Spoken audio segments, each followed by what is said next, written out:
sa isang lungsod na nababalot ng lihim at kasinungalingan. Mula sa mga may gawa nito, Mag-ingat ka sa mga anino sa iyong pananaw. Hapon ng Sabado, Ika, 11 ng Mayo, 1991, bandang alas 4 ng hapon, sa isang malaking Petron stopover sa North Luzon Expressway, NLEX. Si Maria Clara Reyes, 3 araw pa lamang kasal sa kanyang asawang si Jose Joey Santos, ay kasama nito sa biyahe papuntang Baguio para sa kanilang honeymoon. Sa service area na ito, siya ay naglaho ng walang anumang bakas. Joey, ihilang ako sandali, sabi ng kanyang asawa bago bumaba ng sasakyan. Dala lamang niya ang kanyang pitaka. Naghintay ang kanyang asawa sa tabingang kotse habang humihitit ng isang stick ng sigarilyo.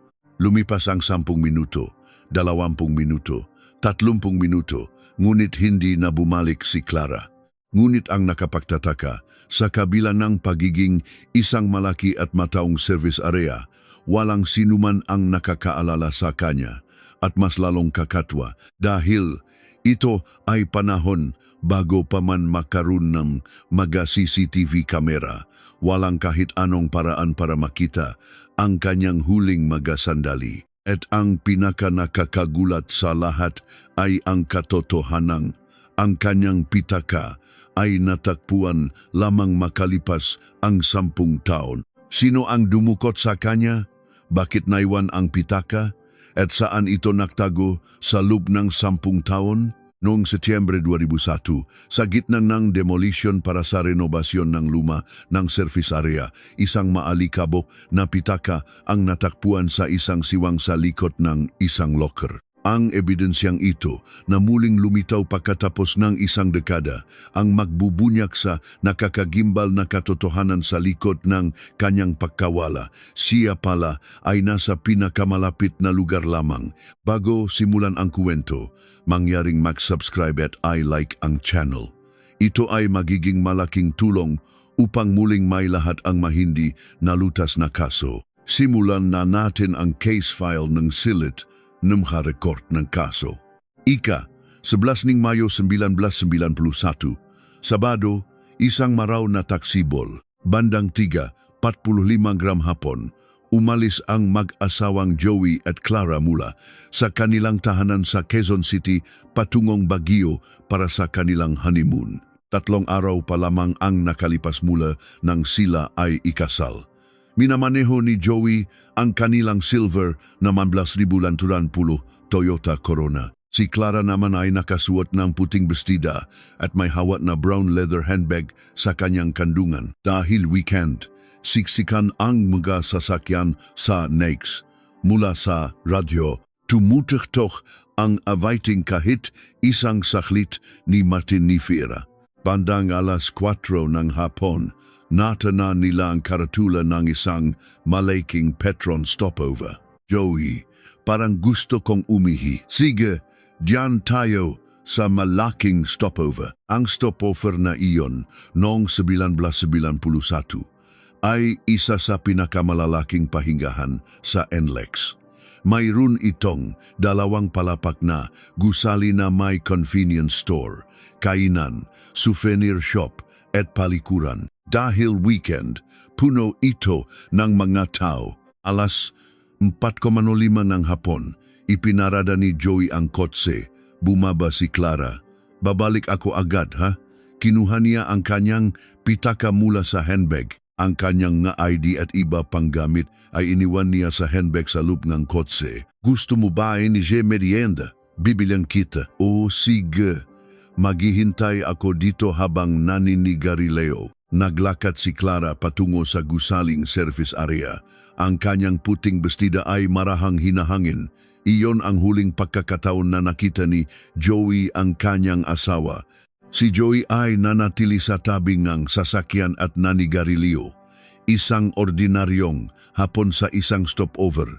Lumipas ang 10 minuto, 20 minuto, 30 minuto. Nagsimula na siyang kabahan. Alas 4:45 ng hapon, nakmamadaling pumasok si Joey sa gusali. Nakabang siya sa labas ng banyo nga babae, ngunit hindi lumabas ang kanyang asawa. Nakiusap siya sa isang ginang na nasa katanghalian ang edad na napadaan. "Excuse me po, ma'am. Pwede po bang pakicheck kung nasa loob ang asawa ko?" Nakaputing bestida po siya, isang batang babae. Pumasok ang ginang sa banyo at lumabas din kaagad. "Wala pong tao sa loob, iho," nataranta si Joey. Tinakbo niya ang convenience store, ang kainan, ang souvenir shop. Ngunit walang sinuman ang nakakita sa kanya. 5:00 ng hapon, pumunta siya sa administration office. "Nawawala po ang asawa ko." Ang namamahala sa opisina ay nag-anunsyo sa public address system. "Paging for Maria Clara Santos." "Maria Clara Santos, hinihintay po kayo ng inyong asawa sa administration office." Nahintay sila ng 10 minuto, ngunit walang dumating. 6:00 ng hapon, report ito sa Pampanga Police Provincial Office. Dumating ang nga pulis at siniyasat ang bawat sulok ng service area. Ngunit si Clara ay hindi matakpuan. May mga kakatwang punto. Una, walang sinuman ang nakakaalala sa kanya. Sa daan-daang taong naglalabas-masok sa service area sa isang hapon ng weekend, walang ni isang nakakita sa isang bagong kasal na babaeng nakaputing bestida. Pangalawa, walang palatandaan na lumabas siyang service area. Noong panahong iyon, ang nga highway rest stops ay napapalibutan ng bakod. Hindi posibleng lakarin palabas. Pangatlo, ang kanyang pitaka ay wala kahit saan. Tila ba siya ay naglahong parang bula, ngunit ang katotohanan ay mas malupit pa rito. Si Maria Clara Reyes, ipinanganak noong 1966, ay 25 taong gulang nun.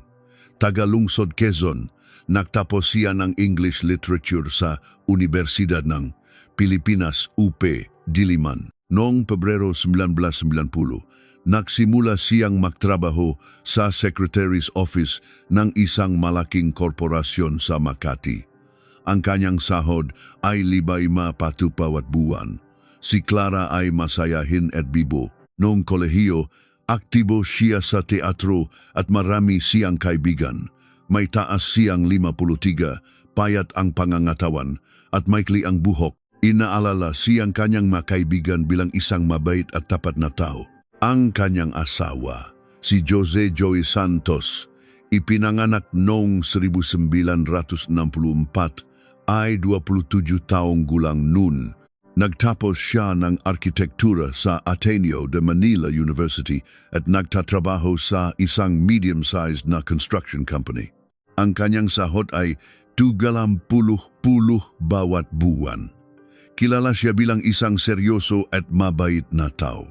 Nakakilala sila noong Oktubre 1990 sa pamamagitan ng isang common friend sa isang coffee shop sa Katipunan, Quezon City. Ayon kay Joey, ito ay love at first sight. Tuwing weekend sila nakikita. Sabay silang nanood ang Ghost at Terminator 2 sa sinahan. Ang tiket noon ay nasa 40. Namasyal sila sa Green Hills at Luneta Park. Noong Abril 1991, formal na humingi ng permiso si Joey sa mga magulang ni Clara. Noong 8 na Mayo 1991, ikinasal sila sa isang simbahan sa Quezon City. Halos 200 ang kanilang bisita. Ang kanilang bagong tahanan ay isang apartment sa Quezon City. Ang nagastos nila sa deposito at magagamit ay umabot sa 250,000. Ang makabilang pamilya ay nagambag ng plan 75,000. Ayon sa mga kaibigan, mukha silang tunay na masaya. Ngunit may makakatwang pangyayari. Noong araw ng kasal, may testimonya na isang lalaki ang sumulpot sa simbahan. Umupo raw ito sandali sa hanay ng bisita ng bride at tahimik na umalis bago magsimula ang seremonya. Ito ay senyor ni Clara sa universidad. Nakita siyang kaibigang si Ana Gomez. "Uy, hindi ba si Kuya Marco de Leon Jun? Saan?" "Ayun." "Ay, umalis na yata." Isa pa, noong gabi ngang Mayo 10, Biyernes, Isang araw bago ang kanilang honeymoon, dumaan si Clara sa bahay ng kaibigang si Kathy Cruz. Habang nag-uusap sila, tumunok ang beeper ni Clara. Beep, beep, beep. Sino kaya to? Lumabas si Clara para maghanap ng payphone. Pagbalik niya makalipas ang 10 minuto, madilim ang kanyang mukha. May problema ba? Wala. Okay lang. Ngunit narinig ni Kathy ang sinabi ni Clara sa telepono. Bakit ba paulit-ulit mong sinasabi yan? Please, tigilan mo na ako. Alis ako para sa honeymoon ko bukas. Ang kanyang boses ay tila desperado. Iyon ang huling alaala nila kay Clara. May mga pagkataong ang pera ay nakbibigay buhay, ngunit ang pag-ibig kung minsan ay nakamamatay. Gabi ng ika-11 ng Mayo 1991, ang kaso ay itinalaga kay Detective Cruz ng Pampanga Police. Siya ay 42 taong gulang noon, isang veteranong may 10 taong karanasan. Dalawang teorya ang binuo ni Detective Cruz. Una, kusang pag-alis. Posible kayang tumakas siya 3 araw pa lamang matapos ikasal, lalo na't kahina-hinala na iniwan niya ang kanyang ID at dinala lamang ang pitaka. Pangalawa, kidnapping. Mayroon kayang puwersahang dumukot sa kanya. Unang inimbestigahan ni Detective Cruz ang asawang si Joey Santos. Ayon sa statistics, madalas na ang pamilya ang may sala. Ika-oniki ne mayo bindokuzyusdok sambir sa interogasyon sa istasyon ne J. Pulisya sa Pampanga. Mr. Santos, nasaan ka eksakto noong oras na iyon? Nasa parking lot po. Sa tabi ng kotse, naninigarilyo. May nakakita ba sayo? Marami pong tao sa paligid. Nahanap si Detective Cruz ng masaksi. May 5 tao ang nakakaalala kay Joey Santos. Opo, nakita ko yan. Nandun lang siya, naninigarilyo habang nakatingin lang sa kotse niya. Solido ang kanyang alibi. Inalis si Joey sa listahan ng mga suspek. Sunod na sinuri ang mga empleyado ng service area. Ngunit walang sinuman ang nakakaalala kay Clara. Masyado pong maraming customer. Hindi namin matatandaan lahat. Isang babaeng nakaputing bestida. Naku, marami pong ganyan sa isang araw.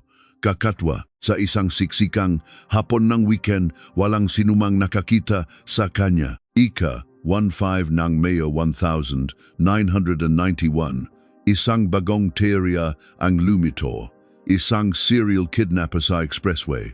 May ilang kaso ng pagkawala ng mga babae sa NLEX noon. Itinuro ni Detective Cruz ang isang suspek, si Sario, isang 32 anyos na truck driver na may dating kaso ng panggagahasa noong 1950. Ipinatawag ng pulisya si Sario. Nasaan ka noong May 11? Papunta po akong Maynila galing Tarlac. May kargang kalakal. Dumaan ka ba sa patron stopover na yun? Hindi ko po matandaan. Hindi malinaw ang kanyang alibi, ngunit walang matibay na ebidensya. Walang saksi, walang pisikal na pruweba. Higit sa lahat, malaki ang limitasyon ng teknolohiya noon. Noong 1991, halos walang CCTV kamera sa mga service area. Ang DNA testing technology ay nasa simula pa lamang. Impossible ang micro-DNA analysis. Ang fingerprint database ay hindi pa maayos. Ang ma-record ng beeper ay nabubura pagkatapos ng 1 linggo. Napatigil ang investigasyon. Ginawa ng pulisya ang lahat ng kanilang makakaya. Sinaliksik nila ang paligid na kabundukan. Sinuri ang makalapit na motel at inn na mahagi ng missing person flyers, ngunit walang lumabas. Nobyembre 1991, matapos ang 6 na buwang investigasyon, ang kaso ay inilista bilang unsolved. Isinulat ni Detective Cruz sa kanyang ulat. Sa kasalukuyang teknolohiya, wala ng paraan para ipagpatuloy ang investigasyon. Ngunit hindi niya alam na ang salarin ay nakatatago sa mismong nakaraan nagabiktima at ang ebidensya ay nakatago sa likod isang loker. at hindi alam nagasalarin na ang siyensya ay umuunlad. Mula 1991 hanggang 2001, lumipas ang 10 taon. Hindi sumuko ang asawang si Joey Santos. Sa loob ng maraming taon, tuwing unang Sabado ng buwan, bumibisita siya sa Petron Stopover sa NLEX. May dala siyang flyers at nagtatanong sa mga tao, baka po nakita niyo ang taong ito. Noong Mayo 1992, lumabas siya sa isang programa sa TV para sa mga nawawalang tao. Hinahanap ko po ang asawa kong si Maria Clara.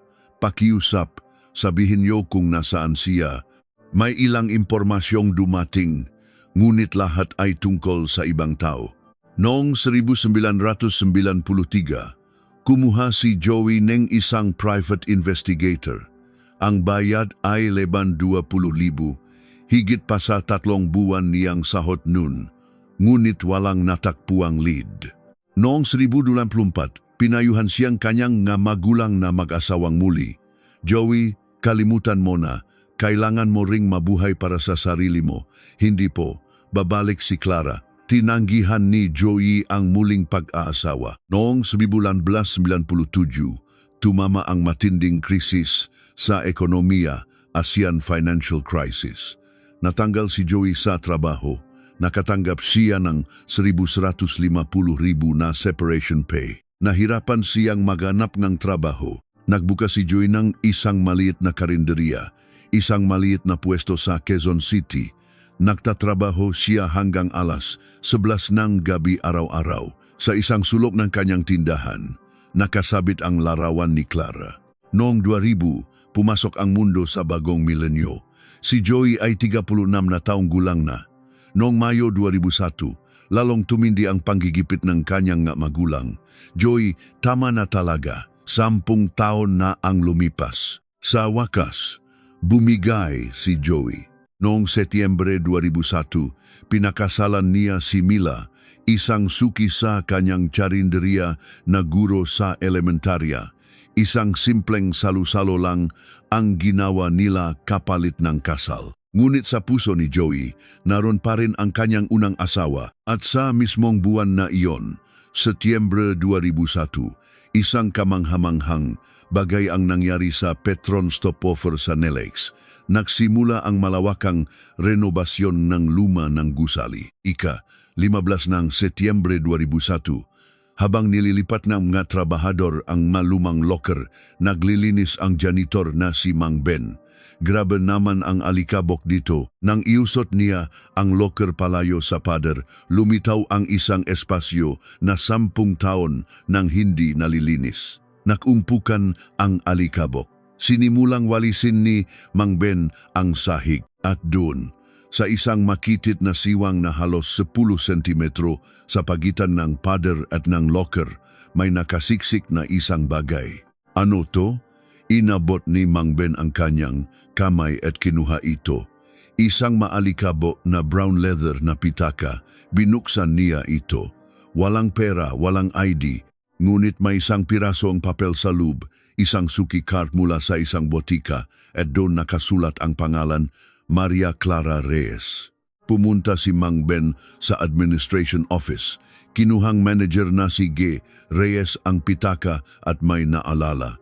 Teka, Maria Clara Reyes. Parang narinig ko na ang pangalang yan. Hinalungkat ni G. Reyes ang malumang file at natakpuan ito. Isang missing person report mula 11 ng Mayo 1991. Ito na nga yung nawala dito 10 taon na ang nakalipas. Agad na tumawag si G. Reyes sa pulisya. Ang ebidensyang bumalik pagkatapos ng 10 taon. Ang susi para malaman ang katotohanan ay natagpuan na. Ang oras ay nagtatago ng ebidensya, ngunit ito rin ang nagbubunyag ng katotohanan. Abril 2002, isang cold case unit ang binuo sa PNP. Ang pinuno NK team ay si Major Acosta, isang eksperto sa forensic science. Noong 2002, malaki na ang naging pagunlad sa teknolohiyang pang-imbestiga sa Pilipinas. Possible na ang micro-DNA analysis at mayroon ng mayos na fingerprint database, AFIS. Ipinadala ni Major Acosta ang pitaka sa PNP Crime Laboratory. Gawin ninyo ang lahat ng posibleng pagsusuri. Mayo 2002, lumabas ang resulta. 4 na set ng fingerprints ang nakuha mula sa pitaka. Ang una ay kay Maria Clara, ang pangalawa ay sa janitor na si Mang Ben. Ang pangatlo ay hindi matukoy, posibleng sa isang tindera o staff nun. At ang ika-4 na fingerprint, nanindig ang balahibo ni Major Acosta nang makita ang ulat. Marco de Leon, residenteng Makati, ipinanganak noong 1905, 10 taong gulang na ngayon, propesyon, negosyante, walang criminal record. Bakit may fingerprint ng taong ito sa pitaka? Sinuri ni Major Acosta ang background ni Marco de Leon. Nagtapos sa Universidad ng Pilipinas, TECA, parehong universidad ni Maria Clara. Nakipag-ugnayan si Major Acosta sa Alumni Association ng UP. Magka-organisasyon pala sila sa isang English-speaking club. Hunyo 2002, kinausap nila ang matalik na kaibigan ni Clara na si Ana Gomez. Si Kuya Marco, opo, kilala ko po siya. Anong relasyon nila? Makaorg sila. Senyor po siyang 1 taon. Close ba sila? Nag-atubili si Anna. Ang totoo po, may gusto si Kuya Marco kay Clara. One-sided po. Ayaw ni Clara sa kanya. Noong 1988, 1 taon siyang niligawan ni Kuya Marco, pero lahing busted. Sa huli, umalis si Clara sa org. Hindi ko na kaya, ang awkward dahil kay Kuya Marco, sabi niya. Pareho rin ang testimonya ng kaibigang si Kathy. Masyadong possessive si Kuya Marco. Nagseselos siya kahit kausapin lang ni Clara ang ibang lalaki. Nag-imbestiga pa ng mas malalim si Major Acosta. Sinuri niya ang employment history ni Marco. Noong 13 ng Mayo 1991, 2 araw matapos mawala si Clara, bigla siyang nak-resign sa kanyang trabaho. Muling nanindig ang balahibo ni Major Acosta. Masyadong malaking koinsidensya. Sinuri ang matalaan ng pagpaparehistrong sasakyan. Noong 1991, nakmamayari siya ng isang Toyota Corona. Sinuri ang mga tow record sa expressway. 11 Mayo 1991, NLEX, pumasok sa isang interchange bandang 4:10 ng hapon, lumabas bandang 5:40 ng hapon. Halos 1 oras at kalahati. Ang Petron stopover ay nasa gitna ng rutang iyon. Nakumbinsi si Major Acosta. Ito ang lalaki. 5 Hulyo 2002, dinala si Marco de Leon sa Camp Crame para sa voluntary questioning. Nakaupo si Marco sa interrogation room, isang lalaking nasa late 30, maayos manamit. Mukhang ordinaryong negosyante. Mr. de Leon, kilala niyo po ba si Maria Clara Reyes? Oh, anong relasyon ninyo? Maka o kami sa college? Inilabas ni Major Acosta ang litrato ng pitaka. Ang fingerprint niyo ay nakuha namin mula sa pitakang ito. Naktikas ang mukha ni Marco. Noong May 11, 1991, nasa NLEX ka. May records kami ng sasakyan mo na nahimik si Marco. At 2 araw pagkatapos noon, nag-resign ka sa trabaho mo. Bakit? Personal na dahilan. May kinalaman ba ito sa pagkawala ni Maria Clara Reyes? Wala akong ginawa. Ngunit alam ni Major Acosta, nagsisinungaling siya. Hindi nagsisinungaling ang ebidensya. Tanging nga tao lamang ang nagsisinungaling. Hulyo 2002, gumawa si Major Acosta ngang listahan ng suspek. 4 lahat. Asawang si Joey Santos. Perpekto ang alibi. May 5 saksi. Bukod pa rito, 10 taon niyang hinanap ang asawa. Inalis siya sa listahan. Mga empleyado ng service area, walang nakuha na fingerprint nila sa pitaka. May mga alibi rin, inalis din sila. Truck driver na si Sario, muling inimbestigahan, nakakulong na para sa ibang krimen noong 2000. Walang kaugnayan. Hindi tumukma ang fingerprints at DNA. Inalis din. Kaog sa college na si Marco de Leon. May one-sided na pagtingin sa biktima, isang taong nanligaw. Nabasted, dumalo sa kasal. Tumawag bago ang honeymoon. Nasa NLEX noong araw ng krimen. Nag-resign 2 araw pagkatapos at ang pinakamatibay, ang kanyang fingerprint ay nasa pitaka. Lahat ng ebidensya ay nakaturo sa kanya. 10 Hulyo 2002, pangalawang interogasyon. Mr. De Leon, saan ka pumunta noong May 11, 1991? Nagtatriw lang, bakit ka nasa NLEX? Para makpahankin. Duman ka ba sa patron stopover? Katahimikan. 10 segundo, 20, 30, dumaan. Lumapit si Mayor Acosta. Sino ang nakita mo roon? Wala. Nakita mo ba si Maria Clara Reyes? Hindi. Kung gayon, bakit nasa pitaka niya ang fingerprint mo? Hindi ko alam. Nag-utos si Major Acosta ngang karagdagang investigasyon. 15 ng Hulyo 2002, kinausap ng mga investigador ang mga kaorg nila. 12 tao ang na-interview. Testimonya ng kaklaseng si Rico. Baliw na baliw si Marco kay Clara. Nagseselos yan kapag may ibang lalaking kumakausap sa kanya. Testimonya ng kaklaseng si Manny. Sobrang possessive niya. Kahit ayaw na ni Clara, pilit pa rin siyang dinidikitan. Testimonya ng kaklaseng si Ben. Gumuho ang mundo ni Marco nang malaman niyang ikakasal na si Clara. Palagi niyang sinasabi bakit sa iba siya napunta. At ang pinakamatibay na testimonya mula sa kaklaseng si Paulo, tumawag sa akin si Marco noong gabi ng May 11, 1991. Mga alas 6 yun, kakaiba ang boses niya. Nanginginig. Sabi niya, "Pre, may malaki akong problema." Tinanong ko kung ano, pero bigla niyang binaba ang telepono, galing siya sa payphone.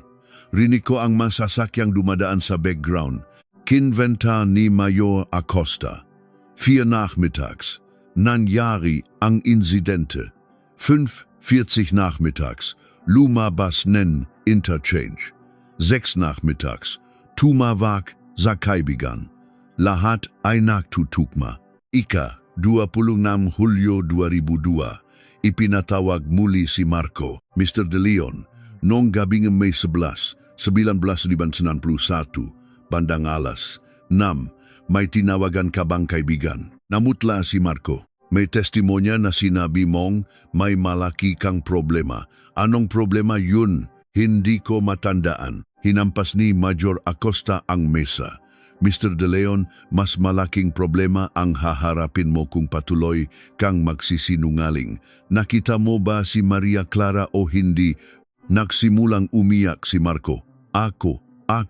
Ngunit hindi niya tinapos ang sasabihin. Alam ni Major Acosta, konting diin pa at bibigay na siya. Ang pinaka-perpektong krimen ay naklalaman ng pinakamalalang pagkakamali. Agosto 2002, hinanap ni Major Acosta ang huling piraso ng puzzle. Nag-request siya ng karagdagang pagsusuri sa crime lab. Suriing muli ang pitaka, bawat sulok. 5 ng Agosto 2002, dumating ang ulat. Mula sa loob ng leather na pitaka, may nakitang maliliit na hibla o microfibers. Ito ay hibla mula sa upuan ng kotse, ang material na ginamit sa mga upuan ng Toyota Corona noong huling bahagi ng 80 hanggang unang bahagi ng 90. Nanindik muli ang balahibo ni Major Acosta. Nagmamaneho si Marcon Toyota Corona noong 1991. Ibig sabihin, ang pitaka ay napunta sa loob ng kanyang kotse. Isa pang posibilidad ang naisip ni Major Acosta. Paano napunta ang pitaka sa likod ng locker? Tiyak na may sadyang naktago nito. Nakuha niya ang plano ng lumang gusali. Ang locker ay halos dikit sa pader. Ngunit may siwang 10 sentimetro. Kung ihuhulog mula sa itaas, posibleng mahulog ito sa siwang. May nagpatong sa locker at itinulak ito papunta sa likod. Ika, desiya noong Agosto 26 muling binuo ni Major Acosta ang timeline 3:45 PM. Umalis ang mag-asawa sa QC 4:05 PM. Dumating sa Petron, bumaba si Clara, 9:10 PM. Pumasok si Marco Chanelli, 4:30 PM. Dumating si Marco sa Petron, 4:35 PM. Natagpuan ni Marco si Clara, 4:40 PM. 5 ang nangyari ang krimen, 5:40 PM. Lumabas si Marco sa interchange, 6:00 PM. Tumawag sa kaibigan. Lahat ay perpektong naktutugma. Nakutos si Major Acosta na muling saliksikin ang mga kabundukan sa paligid ng Lex, ngunit 11 taon na ang lumipas, walang natagpuan. Isa pang paraan ang naisip niya. Muling idiin si Marco. Ika, 25, NG, Agosto 2002, ikatlong interogasyon. Inilatag ni Major Acosta ang lahat NG ebidensya sa mesa. Mr. De Leon, mag-usap tayo nong mayos. Baliza si Marco. Una, 1 taon mong niligawan si Maria Clara pero nabasted ka. Pangalawa, nalaman mong ikakasal na siya. Sumulpot ka sa kasal. Pangatlo, tumawag ka sa kanya bago ang honeymoon. Pangapat, sa araw mismo ang honeymoon, nasa Petron stopover ka sa NLEX. Panglima, nakuha ang fingerprint mo sa pitaka niya. Panganim, ang pitaka ay may hiblang ng upuan na katulad ng sa kotse mo. Pangpito, tumawag ka sa kaibigan mo pagkatapos ng insidente at sinabing may malaki kang problema. Pangwalo, nag-resign ka sa trabaho 2 araw pagkatapos. Tinitigan ni Major Acosta si Marco. Sa tingin mo ba lahat ng ito ay nagkataon lang? Yumuko si Marzo. Mr. De Leon, kung hindi ka magsasalita ngayon, pagsisisihan mo ito habang buhay. Kung nagkamali ka lang, kung biglang pangyayari lang iyon, maaring gumaan ang parusa. Pero kung patuloy kang makakaila, ituturing itong planadong pagpatay, mahabang katahimikan. 5 minuto, bumuhos ang luha mula sa mga mata ni Marco. Ako, opo, magsalita ka, ako talaga. Ituloy mo. Gusto ko lang siyang makausap. Nagpigil ng hininga si Major Acosta. Sino? Si Clara. Ngunit hindi pa rin siya tuluyang umamin. Alam ni Major Acosta, isang hirit pa at lalabas na ang lahat ng katotohanan. Lahat ng ebidensya ay nakaturo sa isang tao. Ang katotohanan ay laging nandiyan lang. Ika, 27 ning Agosto 2002, ika-4 na interogasyon. Malapit nang bumigay si Marco, inilabas ni Major Acosta ang kanyang huling baraha. Mr. De Leon, kukunin namin ang kotse mo para sa masusing pagsusuri. Ang 1991, Toyota Corona mo, nandiyan pa. Hindi ba? Susuriin namin ang bawat sulok niyan.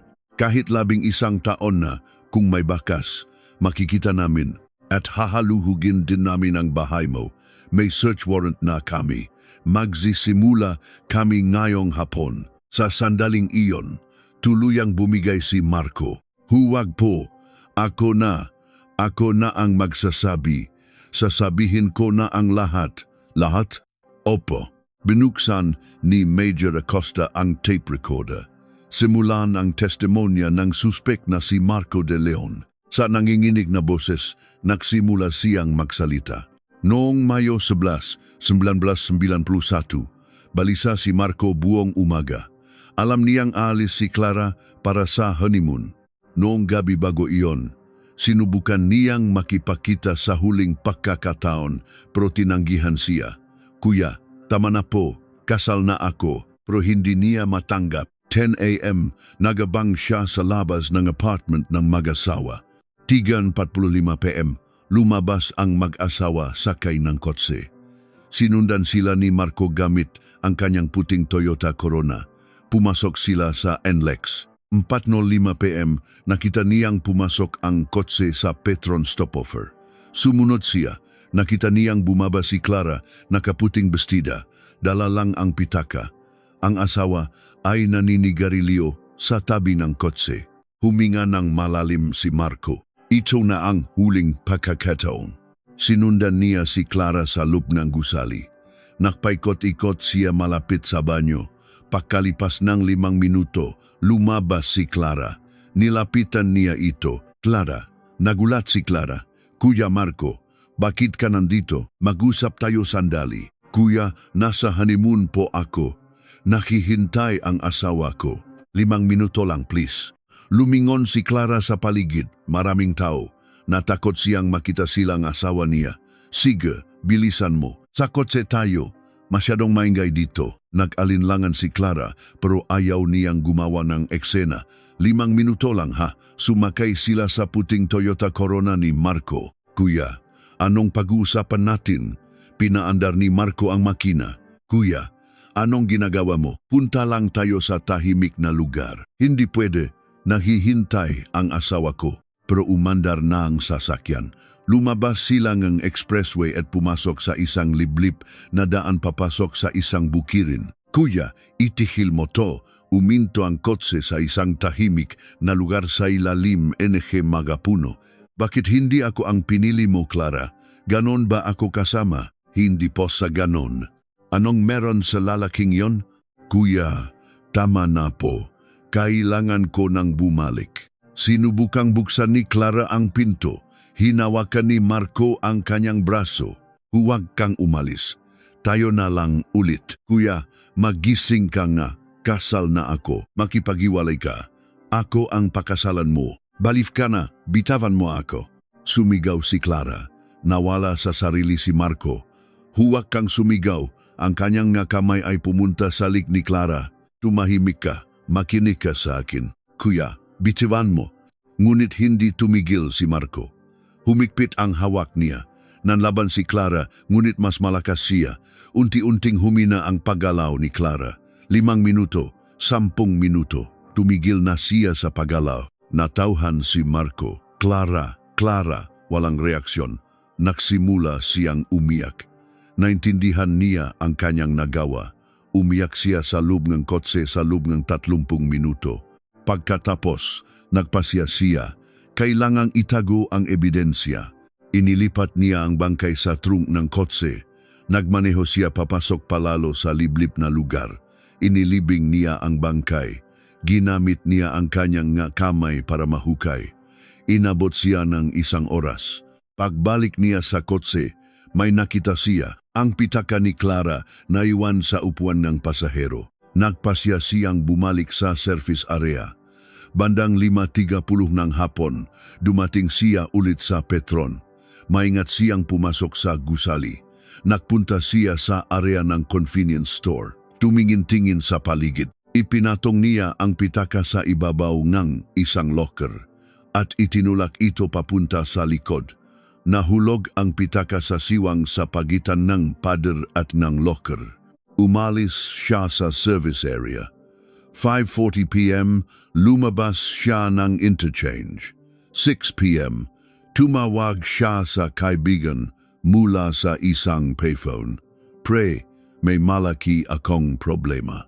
Mayo 13, nag-resign siya sa trabaho. At lumipas ang 11 taon, araw-araw siyang binabagabag ng konsensya, pero hindi siya sumuko, natatakot siya.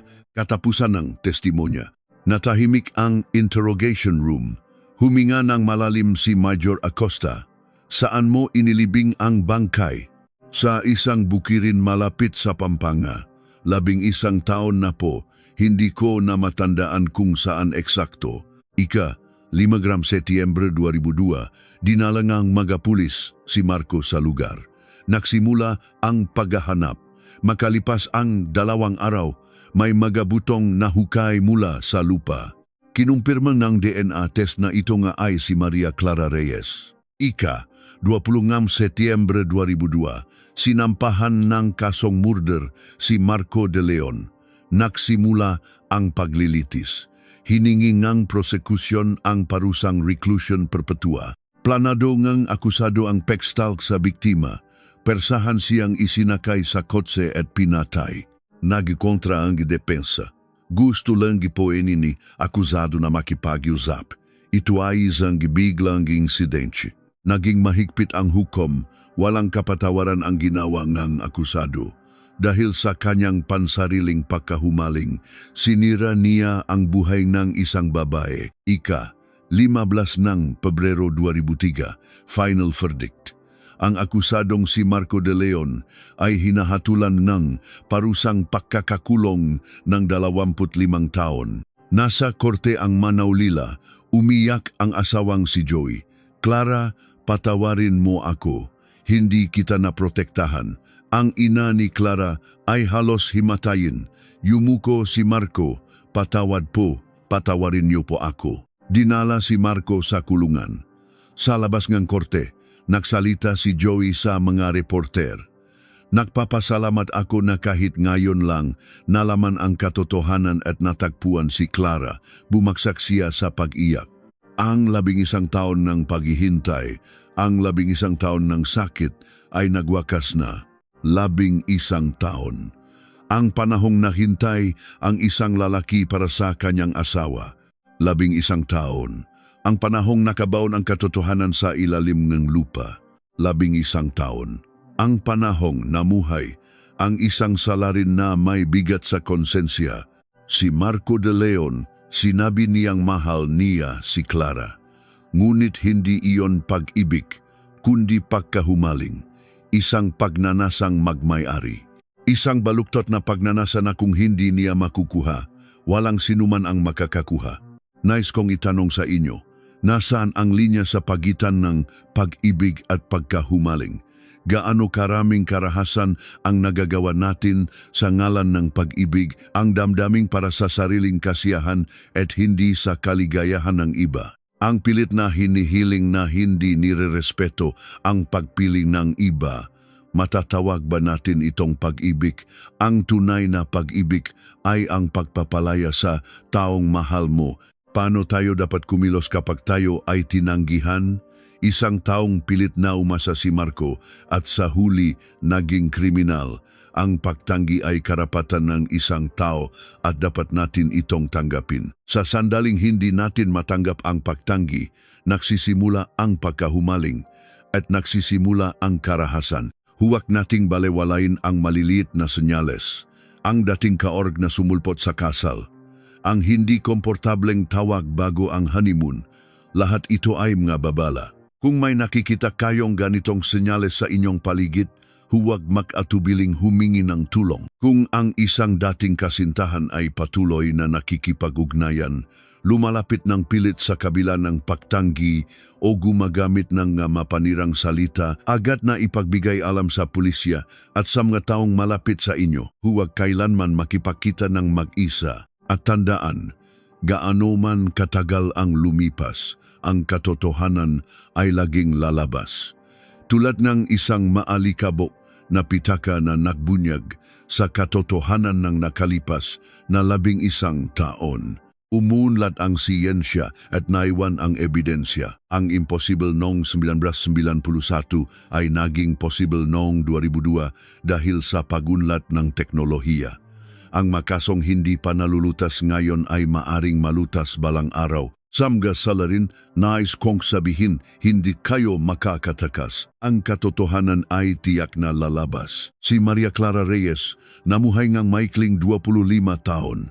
Sa ikatlong araw ng kanyang kasal, na dapat sanay pinakamasayang sandali, siya ay pumanaw, ngunit hindi siya nakalimutan. Ang kanyang asawa ay naghintay sa kanya ng 11 taon. Ang kanyang pamilya ay nangulila sa kanya ng 11 taon. At sa wakas, lumabas ang katotohanan. Ngayon, maaari na siyang magpahinga ng payapa. Silit nam ga record ng kaso. Hanggang dito na lang ang kwento natin ngayon. Ang inyong pag-subscribe at pag-like ay malaking tulong upang muling mailahad ang mga hindi nalutas na kaso. Maraming salamat sa